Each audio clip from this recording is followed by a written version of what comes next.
लोकसभेच्या वेळेला मोदींना बिनशर्त पाठिंबा देणाऱ्या राज ठाकरेंनी आता देवेंद्र फडणवीसांना पाठिंबा देण्याची भाषा केली आहे। महाराष्ट्राचे प्रश्न सोडवणार असाल तर फडणवीसांना पाठिंबा असेल असे राज ठाकरे यांनी कालच्या गुढीपाडवा मेळाव्यामधून जाहीर केलंय।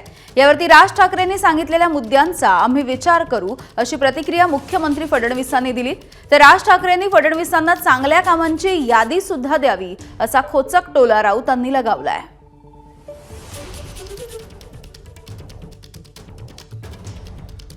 खरं तर माझं मत आहे, मी आता झाला, निवडणुका संपल्या, शिमगा झालेला आहे, होळी संपलेली आहे। तुमच्या साक्षीने सांगतो, माझं खरं तर देवेंद्र फडणवीस तुमच्या हातामध्ये एक चांगलं राज्य, सुसंस्कृत राज्य हातामध्ये आलेलं आहे। याच्याकडे नीट बघा, चांगल्या पद्धतीने मराठी माणसाकडे पाहणार असाल तर आमचा तुम्हाला पाठिंबा निश्चित राहील। प्रत्येक गोष्ट आमची ऐकून करा।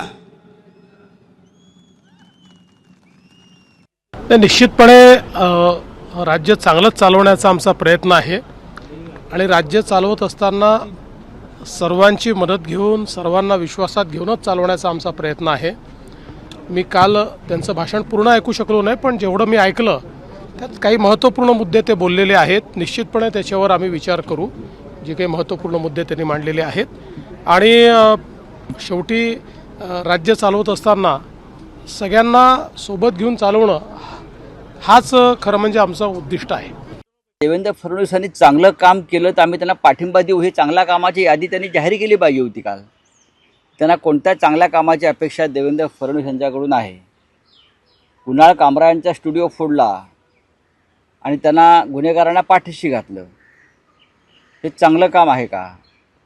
मुंबईमध्ये मराठी माणसाची पिछेहाट सुरू आहे, महाराष्ट्रातून उद्योग बाहेर चाललेले आहेत आणि देवेंद्र फडणवीस त्याच्यावरती काहीच बोलत नाही, ते चांगलं काम आहे का? मुंबईत मराठी माणसाला घर नाकारलं जात आहे, मराठी संस्कृतीवरती हल्ला होतो आहे, हे चांगलं काम असेल तर जरूर देवेंद्र फडणवीस यांना पाठिंबा देणं ही राष्ट्राची गरज आहे।